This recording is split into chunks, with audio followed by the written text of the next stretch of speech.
Hello and welcome back to Business Business Go. Today we're going to be talking about, why exactly business might want to stay small, or rather, why it wouldn't. So let's head straight in. So in the last video we talked about the reasons why business might want to stay small. It's easier to manage, you can control, there's kind of less stress involved, you've got better communications between staff and customers, and generally business can perform well. It doesn't mean business can perform well enough. It's fine.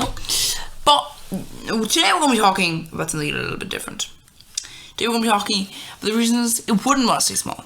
So when you're looking at small businesses, you've got a few massive things you need to think about. The main thing being costs tend to be higher. See, large businesses can mass produce their products compared to a smaller firm. If I'm a firm, I can't go, yes, we produce a total of 100 units in a year, which is why we want you, the investor, to give us 5 million quid to pay for a machine that could produce 50,000 units in a year. But the investor's going to go, no, we're not going to do that. Furthermore, what was your profitability last year? Yeah, pretty good for your size, but it's not going to be enough to cover it. Now, if you ask me to bring in 50,000 or something like that, I might go, well, that's a lot of money, but you know what? You're worth it. I can see you have a future. You're a small business, sure, but no, we can't do that. So that's the kind of thing you have there. That's the issue. Even if you've got a nice investor, doesn't matter. You're not going to be getting someone investing, or not going to be able to do that. You're not going to be able to buy a larger machine. And if you are, you probably won't be able to use it as much as you could. Of course, some businesses will, tend to rent out, but there's all these kind of problems here. Where it's like, no, you can't actually cut down those costs as much. Furthermore, businesses benefit from economies of scale. Now, if you are a business and you're saying, no, we don't want to expand. If we expanded, we could benefit greatly from economies of scale, but we don't want to do that. No. That will mean your costs will be once again higher, but it'll be due to economies of scale. So once again, you won't be able to benefit from that system where you're saying to a supplier, can I buy you some of your raw materials? Sure, you go. Here you go. Boom, boom, boom. And that will be a problem. You also have a lead on to that being the profits tend to be smaller. When you're a bigger business as well, you also have the ability to basically manufacture an image of quality. So basically how this works is this. I go to you and I say, okay, so I've got a product here. Would you like to buy it? And you say, well, I would want to buy it, but the thing is, it's not that great though. It's not that great of a price. It's a fairly big price to be asking. Yes. Don't you think that might mean it's quality?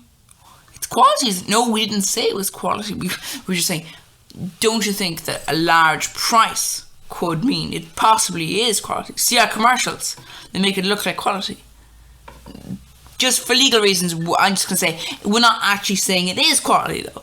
That's the issue. A lot of businesses that are very big will be able to benefit from this idea of, this is quality.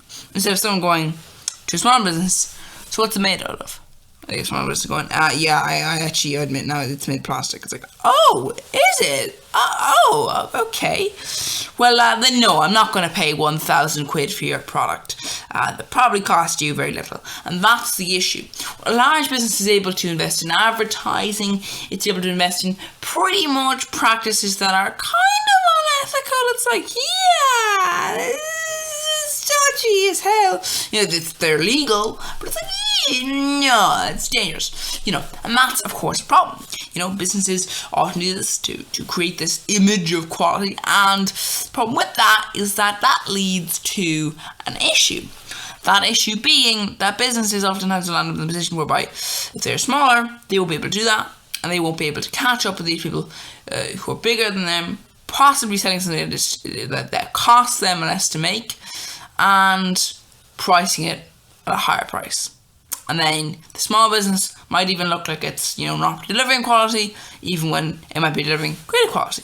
That, of course, is from all these it adds all these massive problems businesses kind of face through this area of systems. Now, there's also another issue when a business decides to use this method of we're not going to expand at all, or you're not going to expand as much.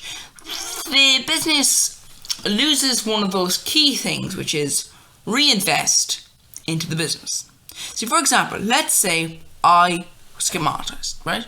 And I was to put an ad on this video. And this video was to get however so many views. And that money meant that I could buy, a better microphone, or, maybe be able to spend a little more time working on a video, or that kind of thing, And that way you're able to get profits you made from the business and reinvest them into the business.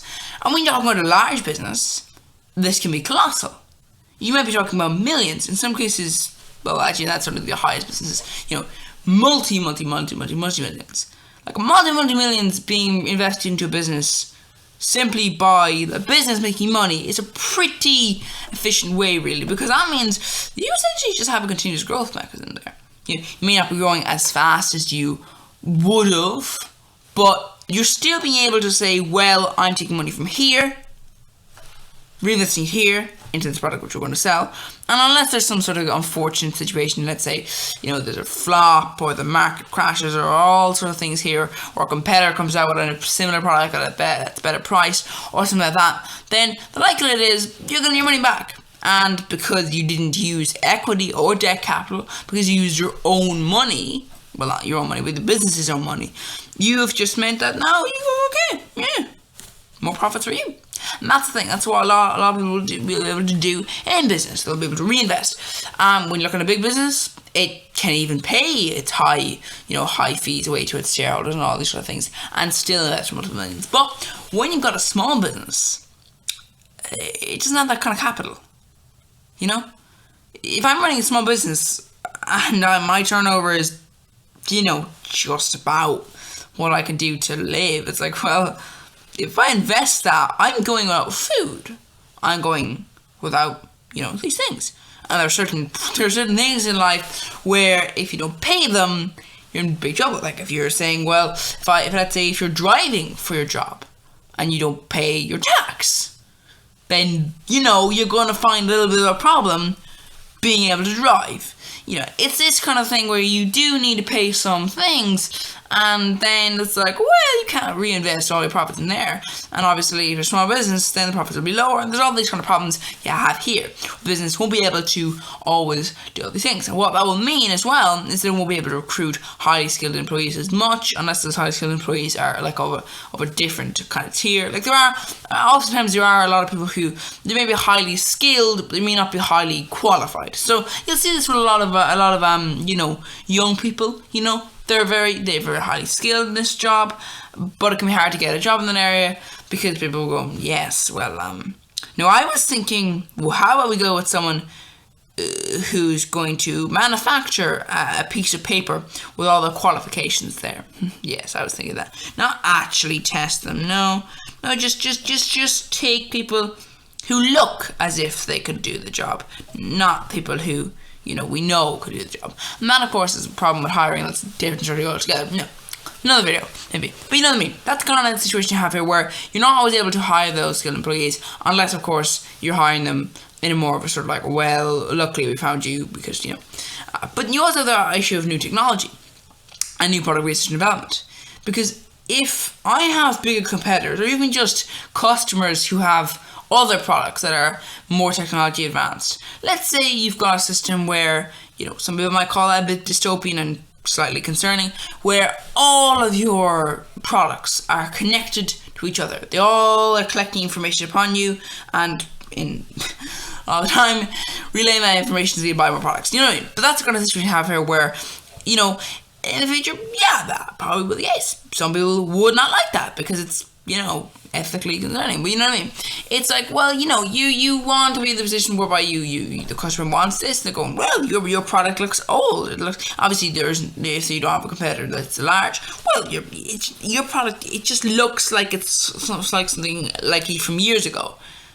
And you go, well, yes, but that's the thing. Unlike that business, I don't have loads of money to, invest in new technology. And that can be a big problem. Because that can mean you're basically you can harm sales, but not by your own fault. It's simply that you just don't have the money to invest in it. Then, of course, there's the whole thing of new product research and development. You can't develop the product further, and there's all these sorts of issues you have here. Now you also come to another issue, which is the competition from larger firms. So because the smaller firm is in the position where it's like, well, I've got this product I want to sell. Would you like to buy it?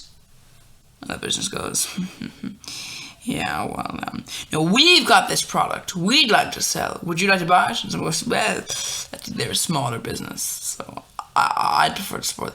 Well, wouldn't you think that we look better, as a bigger business? Well, no, actually, you cut costs on many corners, so wouldn't trust you at all. Well, our products are now cheaper than them. They're what? The cheaper. Yes. And they're with our new technology. That's right. But our other products, they work very well with them. Their product, it can't work on our product anymore at all. So, come on. Who are you going to buy from? The customer's going to go, yeah, I'm going to go with them. And that can mean that a small business can, collapse.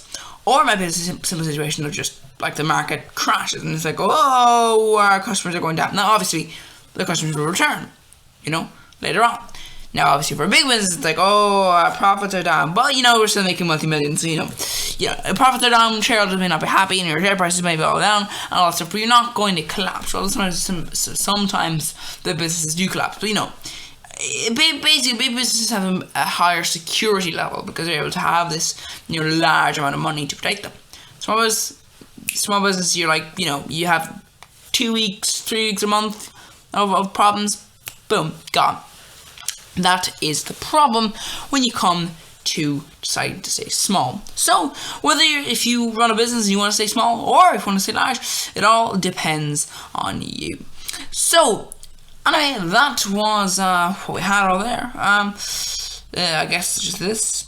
If you want to go ahead and view another video, that'd be absolutely amazing. And subscribing would also be amazing. If you don't want to view other videos, but now in the future is this. Bye bye for them, and I hope that you will enjoy the rest of your existence.